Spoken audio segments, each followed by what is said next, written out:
Well, the role of the artist in this society is very, very important, I would say, like it always been.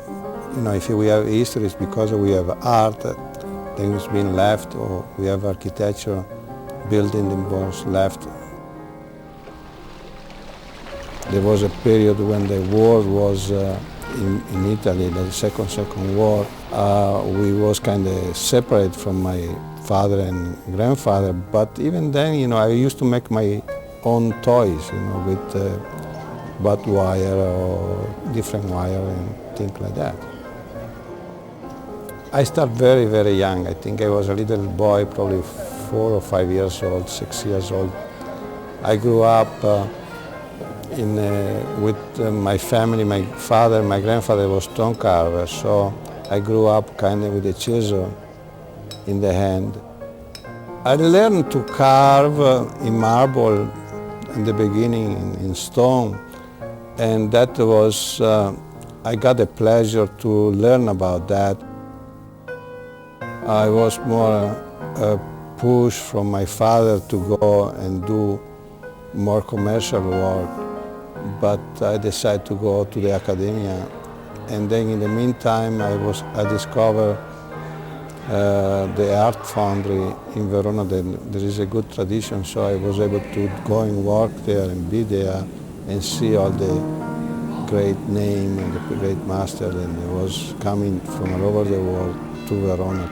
Salvatore Dali and Miro, and I saw Luciano Minguzzi, Quinto Vermandi, Marino Marini, all artists that I was studying school, and then I was able to see them right at the foundry.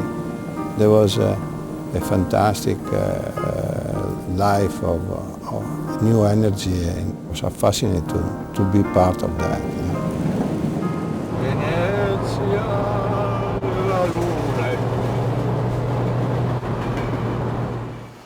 So my work then started to become more abstract expressionist. You know, in the late '50s, after I was able to work in the foundry and see what other artists they were doing on that period. What I want to give was the sense of jumping away, moving away. And I was very intrigued by dancing element or leaves or bird flying.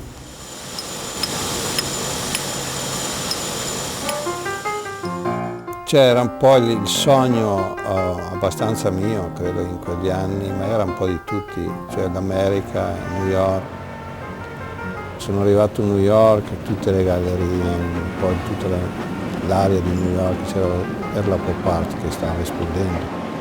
You know, I never saw so much activity in life and people moving, but what was very strange to see all these people, millions of people coming up from the subway in the morning, and then they walk fast and they talk to themselves and they just move very fast.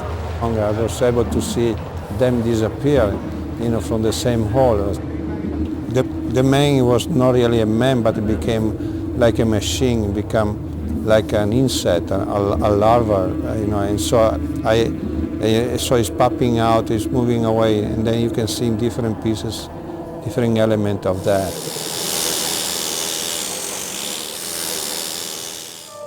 I started to become more organic, and then I did a period of 2 or 3 years where I was using found objects. There are some influence in my early work from different artists, but that was natural. And then gradually I went on my own way. When I was in Verona, in Italy, there was only one way. I didn't have enough space for me to grow and develop. I felt very vulnerable there.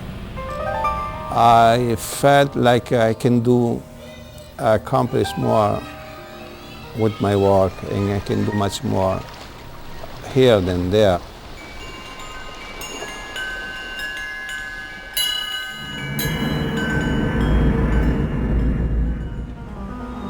When I first came to Chicago, I think the city, the architecture really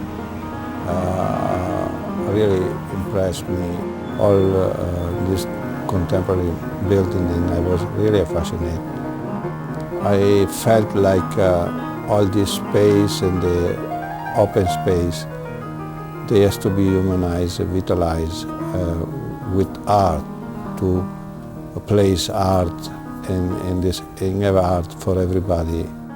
Like you can see now, Chicago is becoming one of the top cities where you can see sculpture everywhere. Three words that I like to, I think my work reflects on those three words, so I like to keep it there. In the 70s, I start to, instead to go back and minimize and become more clear, more crispy, more sharp in my work, and just removing our elements and just stay with the substance. Just one element or two, it will satisfy me. I feel like the texture of the wax is more sensual. It's an old system, casting in, with the lost wax process from the Chinese.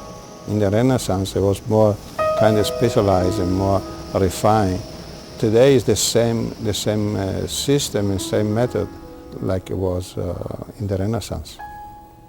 I play a lot with form in a very simple way. I try to minimize and visualize it just with a little touch or a little two elements that are meeting, to have a dialogue between the two, or either with material or with color.